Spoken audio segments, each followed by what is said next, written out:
Hello everyone, DJ here. This week I'm going to talk about how the Thrift Savings Plan is going to change under the blended retirement system. In my episode, An Introduction to the Thrift Savings Plan, I described the basics of how the TSP works. There is a significant difference between the plan under the blended retirement system and how it works for service members right now. As you've already learned, there are no matching funds for contributions made to the plan right now, at least for the military side. There is for civil service employees. But under the blended retirement system, this will change, and there will be a total of up to 5% of base pay that will be added to the contributions that you make. Now, how does this work? If you are a member of let's start that again. If you are a serving member and have at least 2 years of service, then you'll begin receiving an automatic 1% contribution to your TSP account if you switch to blended retirement system. The first 3% of base pay you contribute will be matched dollar for dollar, and after that, the next 2% of money you contribute will be matched 50 cents on the dollar.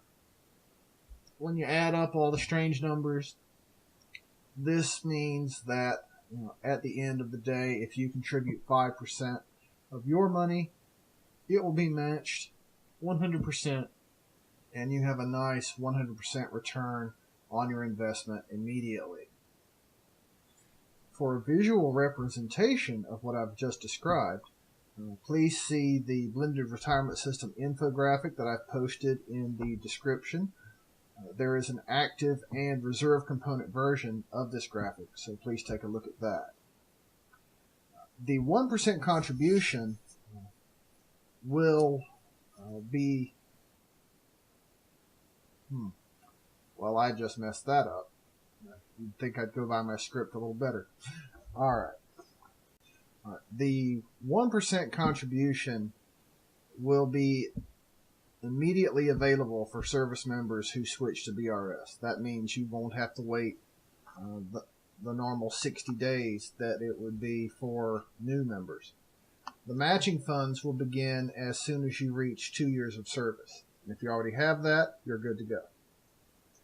Now, I mentioned in a previous episode that there are two versions of the TSP, a traditional version and a Roth version. This stays the same. Traditional contributions are not taxed now, but they are taxed when you withdraw the money, and all of their earnings are also taxed. And for both of these, you cannot withdraw the money without a penalty until you reach age 59 and a half. Roth contributions are taxed now, but they and their earnings are not taxed when you withdraw it at 59 and a half. Unfortunately, all matching funds will go into a traditional account. Your contributions can go into either one of these. There will be a vesting requirement in order to keep the matching funds. Vesting simply means that you're able to keep the money after a certain period of service. And when I say keep the money, I'm talking about the matching funds, not your money. If you have at least 2 years of service, then you're vested right away. If you have less than 2 years of service, you'll be considered vested once you complete those 2 years.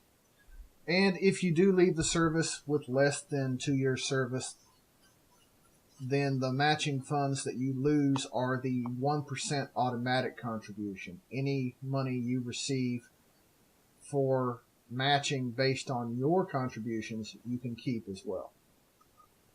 Let's do a little Q&A. So, DJ, are there matching funds based on the active duty pay scale, or is it based on my drill pay? This is a question I've received several times, and it's an excellent one. The matching funds are based on whatever amount of money you have earned for a particular month. If you're on a short tour of active duty, if you're drilling, or if you're on annual training, your matching funds will be based on that amount of money, and of course the amount that you contribute as well. The match will not be based on a full month of base pay unless you have earned that much money for the month.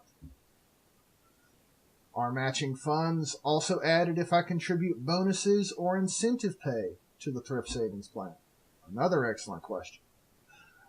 Unfortunately, no. The matching funds are based on your base pay only.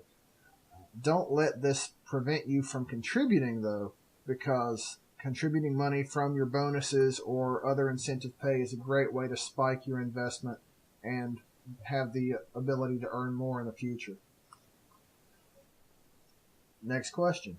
If I receive the career continuation bonus, can I contribute that to the TSP? Yes, you can contribute all or a portion of that pay to the TSP. It's possible to receive career pay in 4 annual installments if you choose. This means if you want to contribute as much continuation pay as possible and you're receiving more than the $18,000 per year limit for contributions to a plan of this type, then you can break up the payments and either pay less in taxes or contribute more to the TSP. You can set your preferences for what percentage of base pay, bonuses, incentives, etc. that you would like to go into TSP through the MyPay website or through the Coast Guard Pay Portal, or if you're a Marine Corps, you can do it through Marine Corps Online. You can also manage how the money is spread across the various funds within the TSP through the TSP website. There are links to all of those things in the show notes on this site. Now, last month, I posted an announcement for a webinar which would describe some of the workings of the TSP under the blended retirement system. I have not yet found a recording of this webinar on Military OneSource. I do, however, have a copy of the slides they used, and I have posted those on my website and included a link in the references section of this episode. It's called TSP Under the Blended Retirement System.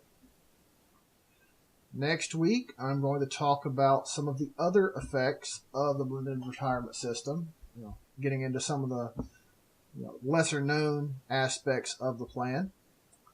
And I believe that will be another useful episode for you.